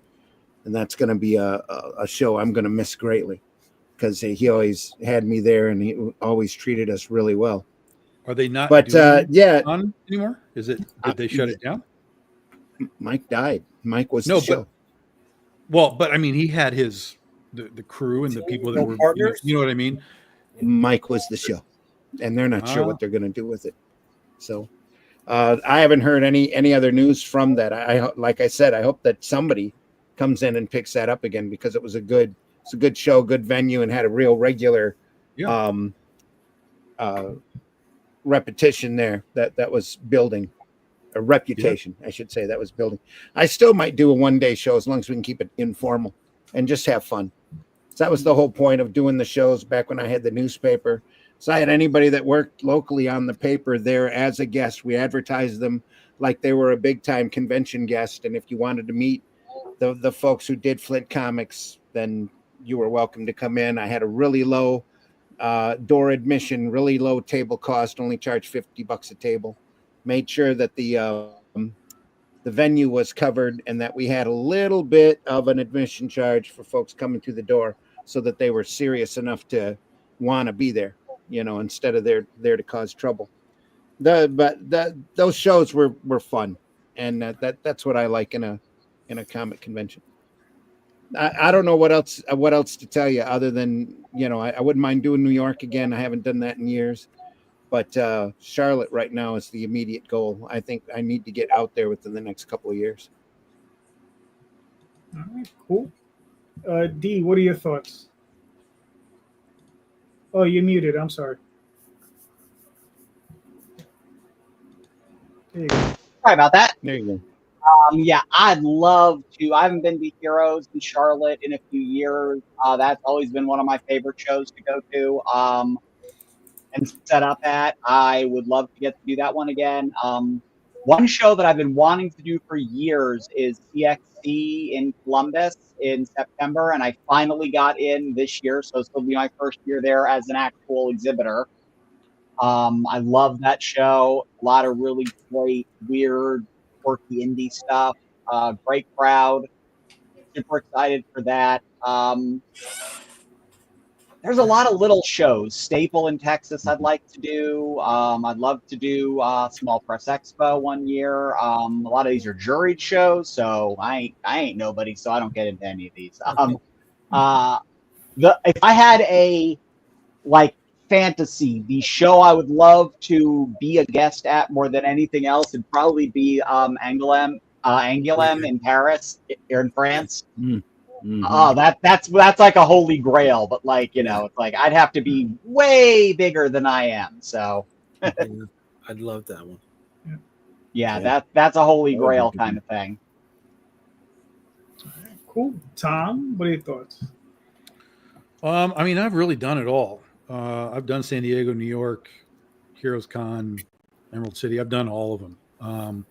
Anybody that wants me to be a guest at any of those big shows, they're more than welcome to reach out. I'm a guest at all kinds of smaller shows.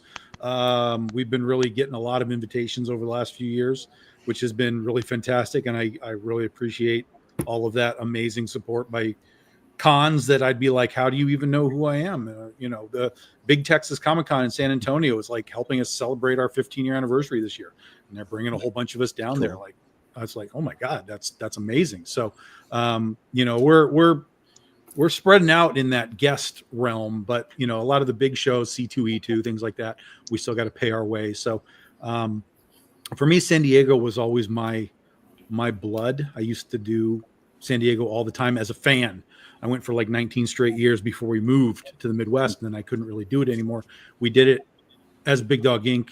twice on our own, and then I was there as Aspen for 3 years. So I want to go back to San Diego, but it's just such a unique convention that you kind of really have to be ready for what it is now, because it's not really Comic-Con anymore.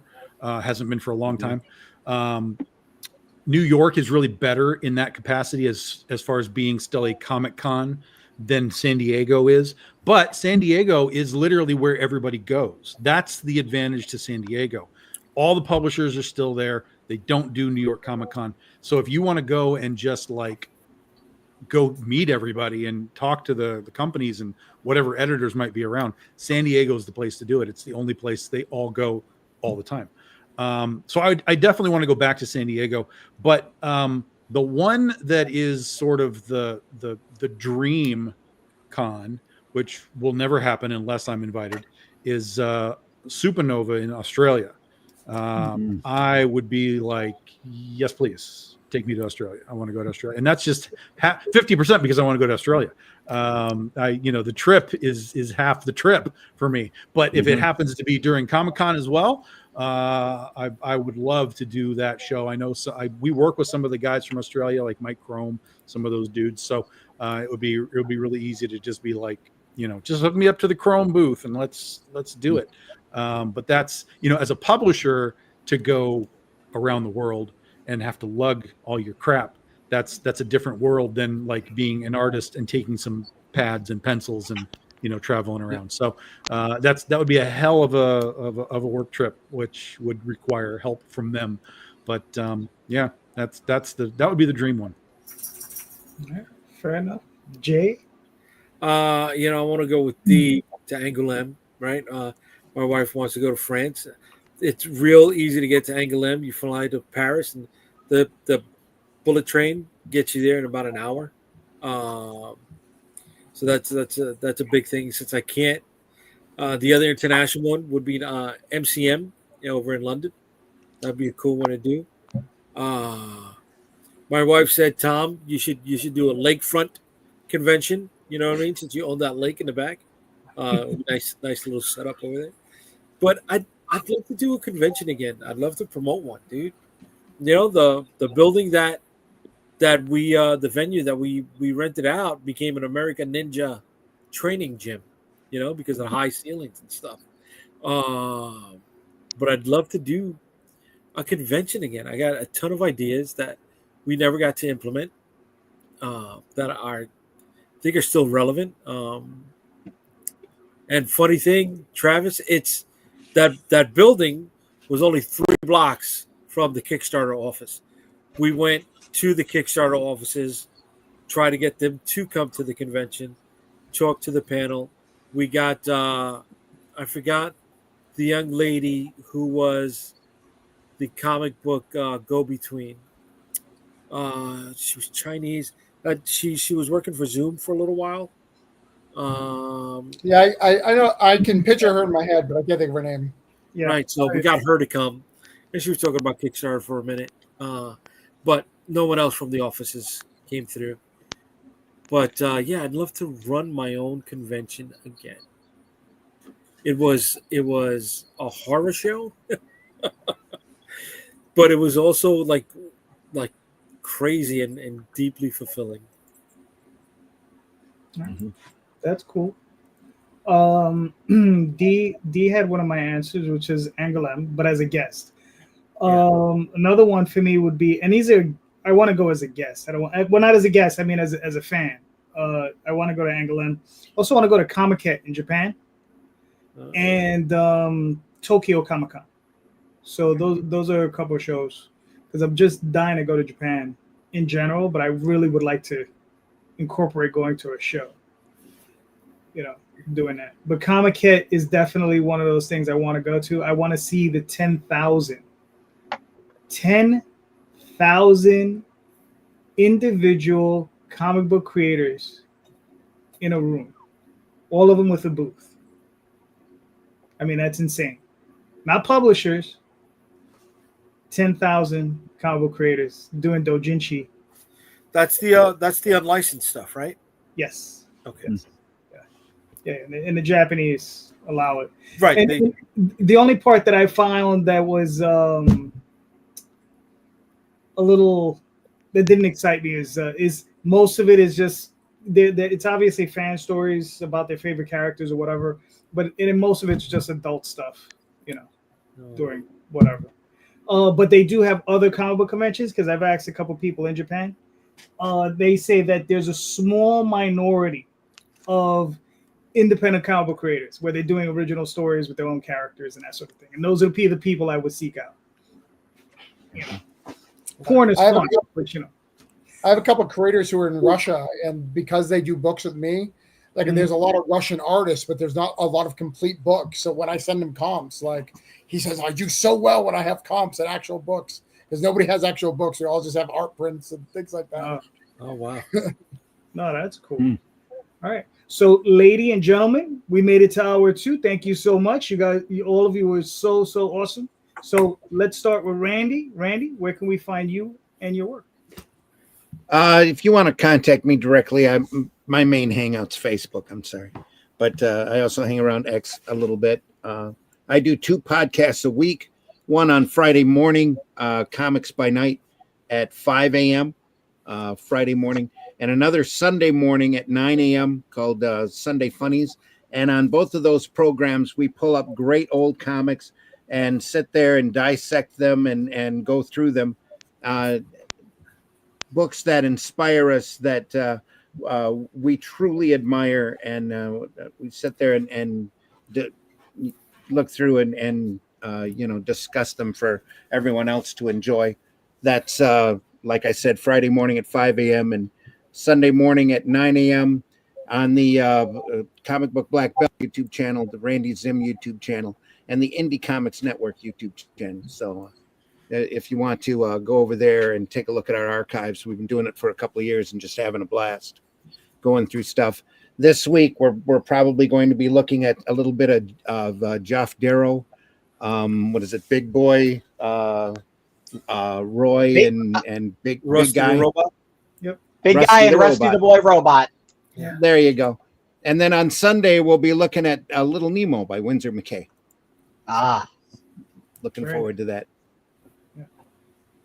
All right. But cool. other than Dee, that, Fund My Comic. Look for the Atlantean.